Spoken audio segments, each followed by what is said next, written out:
Hello to all. I am Dr. Alkesh Agrawal, and in this lecture, we will mainly discuss about multiplexer tree structures and decoder tree structures. So, for that, we'll discuss the implementation of 4 cross 1 multiplexer with the help of 2 cross 1 multiplexers. Then, we'll discuss how to design an 8 cross multiplexer with the help of 2 cross 1 multiplexers. And then, we'll discuss how to design a 3 cross 8 decoder with the help of 2 cross 4 decoders. So these are some reference books that include Digital Design authored by M. Morris Mano and M. D. Saletti, and Modern Digital Electronics authored by R. P. Jain.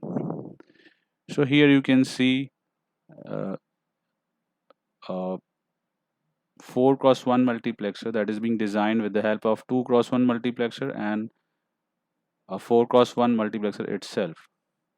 So in a 4 cross 1 multiplexer, we have 4 input channels: channel 0, channel 1, channel 2, channel 3, with incoming information on channel 0, I0, channel 1, I1, channel 2, I2, and channel 3, I3. So we have 4 input channels, 1 output channel, and 2 selection inputs. The same configuration can be implemented through 2 cross 1 multiplexers. So what is required is to have 4 input channels. So for that, what we have done, we have connected two 2 cross 1 multiplexers.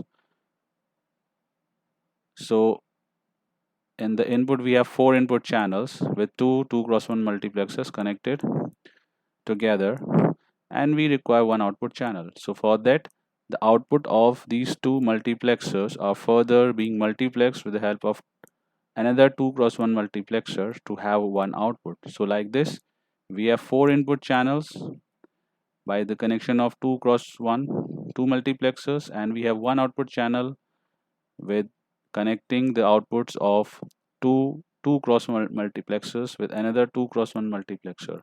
So we have 4 input channels, one output channel controlled by 2 selection inputs S0 and S1. So this is called tree structure, which is used to design a 4 cross 1 multiplexer with the help of 2 cross 1 multiplexers. Now we'll see how this 4 cross 1 multiplexer works. So suppose in one example, we have given S0 is equal to 0. So we know that when S0 is equal to 0, so in this multiplexer, the information which is coming on 0 channel, that is I0, is being selected and forwarded onto the output channel. Similarly, with S0 is equal to 0, the information that is coming on the 0 channel of second multiplexer, that is I2, will also be selected and forwarded onto the output channel. So from first multiplexer we have I0 information, and from second multiplexer we have I2 information that is being selected. Now when we again give S1 is equal to 0, so we know that the information that is coming on the 0 channel of this multiplexer will be selected. So finally we get I0. So if we see in this multiplexer, when S0 is 0, S1 is 0, so what happens? The information that is coming on this 0 channel I0 will be selected and forwarded onto the output channel. The same thing is happening over here. When S0 is 0, S1 is 0, the I0 information that is coming on to the first channel or 0 channel is being forwarded onto the output channel. Now we'll see another example. When S0 is 1, so what happens in this multiplexer, the information that is coming on channel 1, that is I1, is being selected and forwarded onto the output channel. Similarly, for this multiplexer, the information I3 that is coming on channel 1 is being selected and forwarded onto this output channel. Now in this multiplexer also we have given S1 is equal to 1. So what happens? The I3 information that is coming on channel 1 is being selected and forwarded onto the output channel. So with S0 is equal to 1 and S1 is equal to 1, the information I3 is being forwarded onto the output channel. Similarly, if we see in this 4 cross 1 multiplexer, when S1 is 1, S0 is 0, the information that is coming on channel 3, that is I3, will be selected and forwarded onto the output channel. The same thing is happening in this configuration also. So we can easily verify that these uh, multiplexer tree structures that are being implemented through 2 cross 1 multiplexers are behaving normally just like a 4 cross 1 multiplexer. We'll see another example where we have designed a 8 cross 1 multiplexer with the help of 2 cross 1 multiplexer. So if we see this 8 cross 1 multiplexer, so we have 8 input channels from 0, 1, 2, 3, 4, 5, 6, 7, one output channel and 3 selection inputs. So this whole structure is being implemented through 2 cross 1 multiplexer. So initially we required 8 input channels. For this we have connected 4 2 cross 1 multiplexers. So each multiplexer has 2 input channels. So we have 1, 2, 3, 4, 5, 6, 7, 8. 8 input channels. But then our main aim is to have one output channel. So what we have done, the output of first multiplexer and the output of second multiplexer are multiplexed with one multiplexer, and the output of third multiplexer and the output of fourth multiplexer are being multiplexed with another multiplexer, and in further the output of this upper multiplexer and the output of this lower multiplexer are further multiplexed to get one output. So like this we have 3 layers of multiplexers. In the first layer we have 4 multiplexers, in the second layer we have 2 multiplexers, in the third layer we have 1 multiplexer. So like this we have 4 input channels, 1 output channel and 3 selection inputs, S0, S1, S2. So you can see that this whole tree structure is just like a 8 cross 1 multiplexer with 8 input channels, 1 output channel, 3 selection inputs. Now we'll see how this whether it is working properly or not. So for example, we gave S0 is equal to 1. So when we give S0 is equal to 1, so from the first multiplexer, the information that is coming on channel 1, I1, is being selected and forwarded onto the output channel. For the second multiplexer, the information I3 that is coming on channel 1 will be selected and forwarded onto the output channel. So here we have I3. So in the third multiplexer, the information that is coming on channel 1, that is I5, will be selected and forwarded onto the output channel, and in multiplexer 4 the information that is coming on this channel 1, that is I7, will be selected and forwarded onto the output channel. Now we have S1 is equal to 0. So when S1 is equal to 0, the information that is coming on channel 0, that is I1, is selected and forwarded onto this output channel. Similarly, in this multiplexer, the information that is coming on channel 0, that is I5, will be selected and forwarded onto the output channel. Now finally we gave S2 is equal to 1. So we know that when S2 is equal to 1, the information that is coming on channel 1 will be selected and forwarded onto the output channel, that is I5. So we have 101 as selection input. So with 101 as selection input, the information that is coming on this sixth channel, that is 0, 1, 2, 3, 4, 5 as I5, is being forwarded onto the output channel. So if we see in this configuration, when this S0 is 1, this S1 is 0, S2 is 1, which is equivalent to decimal equivalent 5, the information that is coming on channel 5, I5, will be selected and forwarded onto the output channel.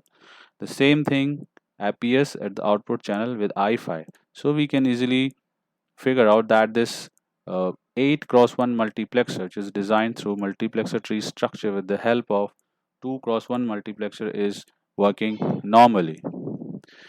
Now let us discuss the decoder tree structure, where we have designed a 3 cross 8 decoder with the help of 2 cross 4 decoders. So you can see that this is one 2 cross 4 decoder with 2 inputs A, B and 4 outputs D0, D1, D2, D3 and 1 enable input. Here we have another decoder with 2 inputs, 1 enable and 4 outputs. Now we have connected them in such a way that in all we have 3 inputs. So A is connected in this decoder and the same input is being connected to the second decoder. Similarly, input B is connected to this decoder and the same input is connected to the second decoder. Then we have C, third input, which is taken as on enable.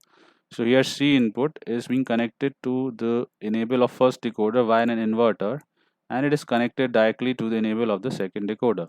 So in all we have 3 inputs, 8 and 8 outputs. So you can see here when C is 0, so this chip will be selected and this chip will be discarded, or this will not be enabled. Again, what we are saying, when C is 0, so this through inverter it will be 1, so this chip will be enabled and this chip will be disabled. So when C is 0, if you are giving A is 0, B is 0, so this output will be activated, which will which will as per this first row. So when C is 0, A is 0, B is 0, D 0 is 1. Again when C is 0, this chip will be activated, and when A is 1, B is 0, so that is binary 0 1, so this output will be activated, so D1 will be activated. So this is for row number 2. Similarly, when A is 0, B is 1 and C is 0, we get output at D2, so this D2 will be 1. Similarly when A is 1, B is 1 and C is 0, so again this chip is activated, so with 1 1 this we get output at D3, so this output will be activated. Now when C is changed from 0 to 1, so when C is 1, this will be 0, so this chip will be inactivated, and now this chip will be activated. So again when C is 1, so this will be activated. Now we are on to this part of the table. So when C is 1, A is 0, B is 0, so this output will be activated. So we have D4 is 1. Similarly, when C is 1, A is 1, B is 0, so we have output at D5. So D5 will be activated. And similarly, when C is 1 and A is 0 and B is 1, so we have output at D6 because we have this kind of configuration. A is 0, B is 1 and C is 1. So what we are getting as input is 110, binary equivalent to 6. So for that, we get output at decimal equivalent 6. And when A is 1, B is 1 and C is 1, so what we have 111.